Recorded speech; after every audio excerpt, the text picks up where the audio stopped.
Yo guys, what is going on? JPS back for another video, and today we are going to be reacting to the royal procession to Buckingham Palace, and this is from the Diamond Jubilee ceremony, which was in 2012 I believe, and it celebrated the 60-year anniversary of Queen Elizabeth. So yeah, I may have butchered like the celebration or the ceremony, so let me know if I was incorrect in any of that, but I'm pretty sure that's what it was.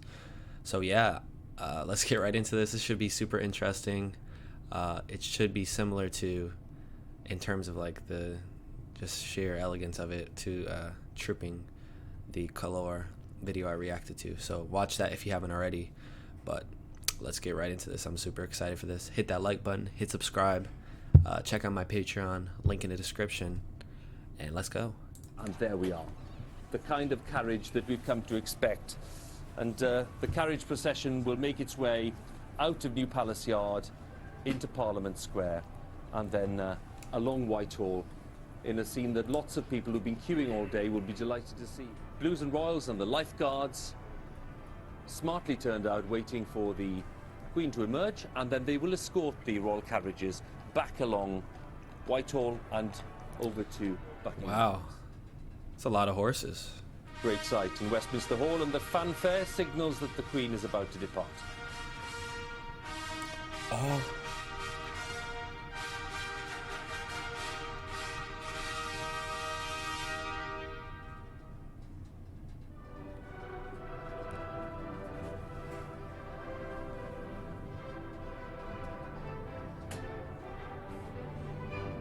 Imagine being one of those guys.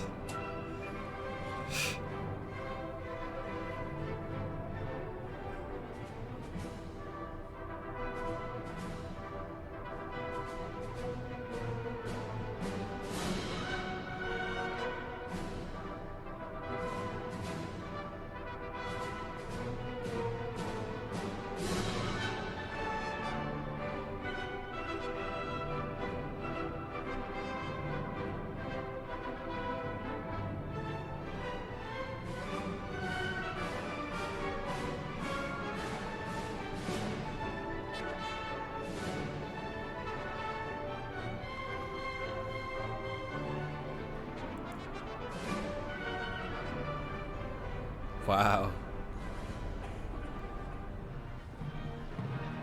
And one of the great sights of these days, and these traditional ceremonies that we have, mounted bands, the Household Cavalry.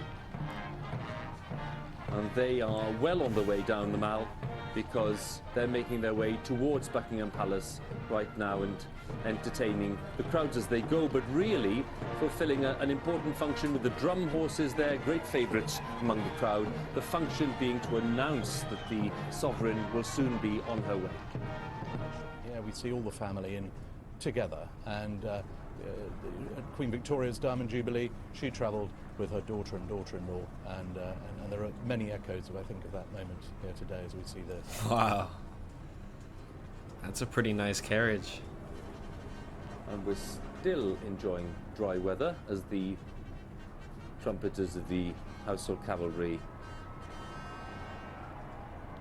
signal that the Queen is on her way and that the Sovereign's escort too is ready.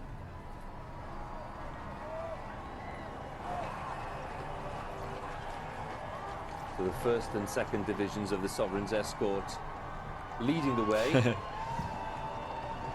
Queen's carriage passing the Cenotaph along Whitehall.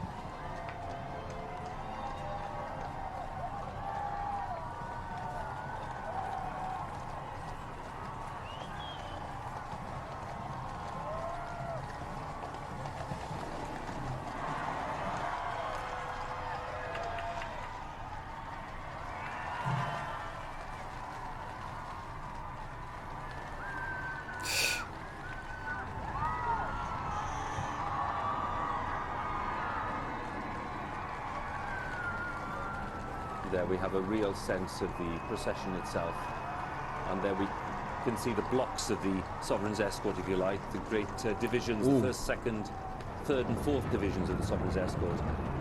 And on Horse Guards Parade, King's Troop, Royal Horse Artillery, with their special Diamond Jubilee salute.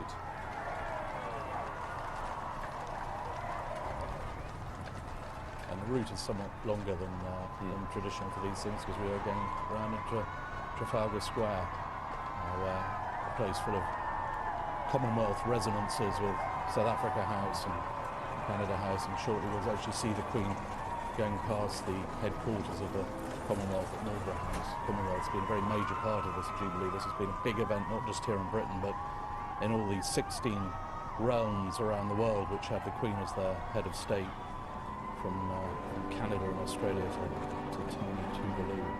All 54 nations of the Commonwealth, in fact, at Marlborough House. What a great view. Admiralty Arch. Really? There you can see the grand gateway to the Mall, as redesigned 100 years ago. Gotta have a lot of pride. Admiralty Arch. This was it, the vision really of Edward VII. But he didn't live to see its completion. It was George V who presided over the opening of this new imperial avenue, and all of it laid out as a memorial to Queen Victoria. A lot of pride to be a citizen. Queen, of course, is about to go past the memorial statue, in fact, of her dear late father, and the memorial that she recently unveiled to the Queen Mother, which is coming up on her right. Always a poignant moment, but this is a very happy day. Lots of happy memories of all these landmarks that she's about to go past.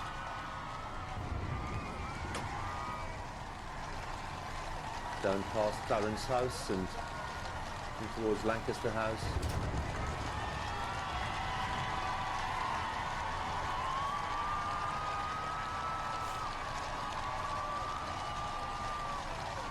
The red plumes of the Blues and Royals in their dark navy tunics. The lifeguards in their dazzling scarlet tunics, 3rd and 4th divisions of the Sovereign's escort. It's amazing to think that in 1897 there were 50,000 troops on the streets for Queen Victoria's Diamond Jubilee. Today there's about 160, the household cavalry, and just over 1,000 members of the other armed forces. But it's still a great spectacle. It's not all about imperial clout today, it's about spectacle, but that is one of the great sights. Just look at that there. Wow. John Nelson and Mark Hargreaves. I love their John Nelson helmets. Riding wheel postilion on the Queen's coach. The head coachman Mark Hargreaves today. Both of them very experienced, and they'll be working again for the Queen's birthday parade in a few weeks' time.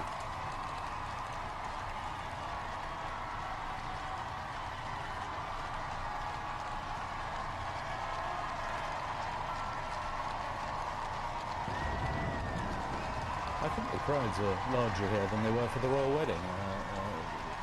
20 deep, 30 deep in places.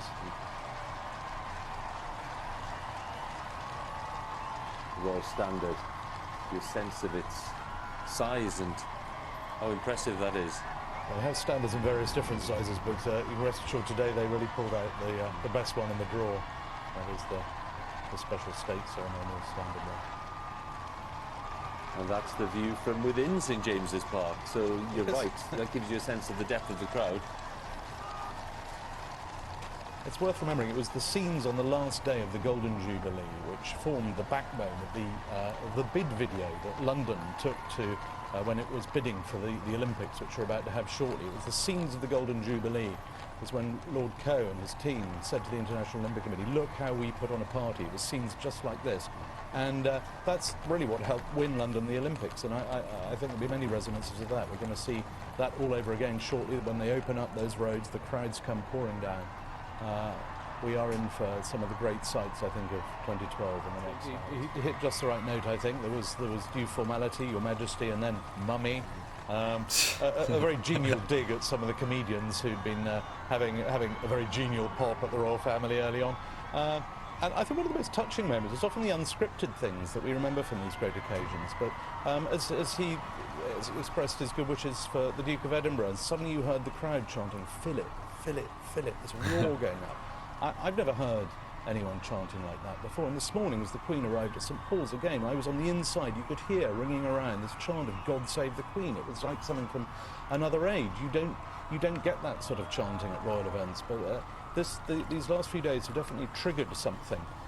And it doesn't really matter as the perceived setbacks, whether it's the weather, whether it's the Duke's illness. They've all, in a sense, helped to just magnify and elevate the affection for the Queen even more. I think we have a sense of she will just carry on regardless, whatever adversity throws at her. And here as she heads for home, just look at that. Look at the smile on her face.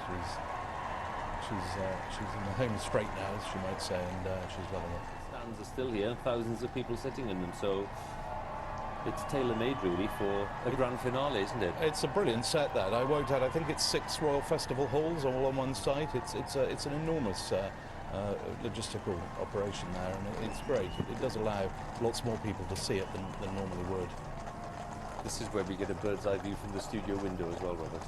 Just behind us. We got next. Yeah. You get a real sense of the colour, the sweep. You just saw the sovereign standard there of the lifeguards, carried by Warrant Officer 1 Warren Brown, Regimental Corporal Major, and they're into the forecourt.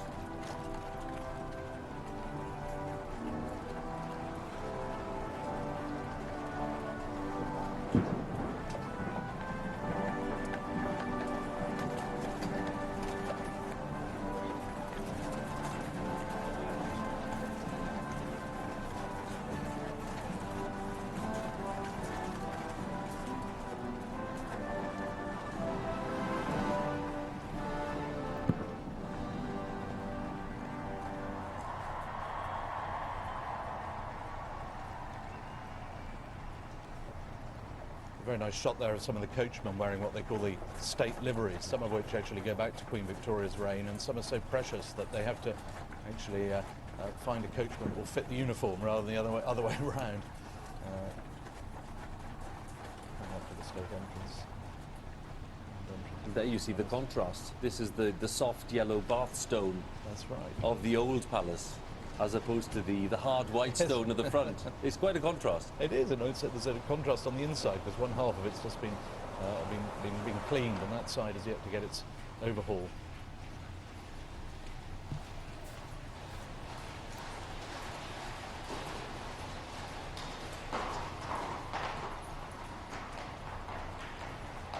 So this is where the Queen and the other members of the royal family will settle down inside the palace for a while before they then appear on the balcony, and that will be one of the iconic moments of this jubilee. I think it absolutely will. We'll not only have the Battle of Britain flight and the Red Arrows, but we're going to have the Irish Guards down below attempting a great feat of arms, a feu de joie, a ripple of gunfire, which is actually a very difficult thing to do. It was a technique which was pinched off Napoleonic troops in the 19th century, and was perfected for the Queen's 80th birthday, and she loved it then. I think that's one of the reasons they've decided to do it again today.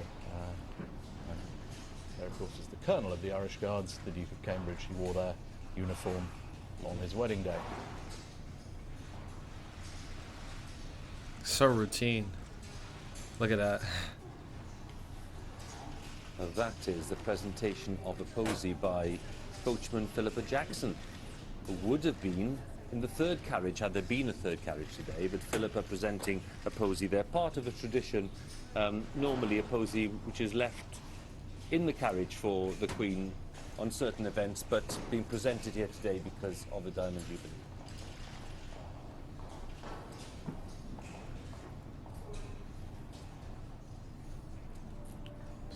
Show of just power. That was awesome.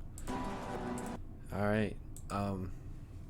Yo, link down below some more like ceremonies and processions and songs and stuff that you want me to check out, because I really like this stuff a lot. But yeah, hit that like button, hit subscribe, and I'll catch you in the next one. Peace.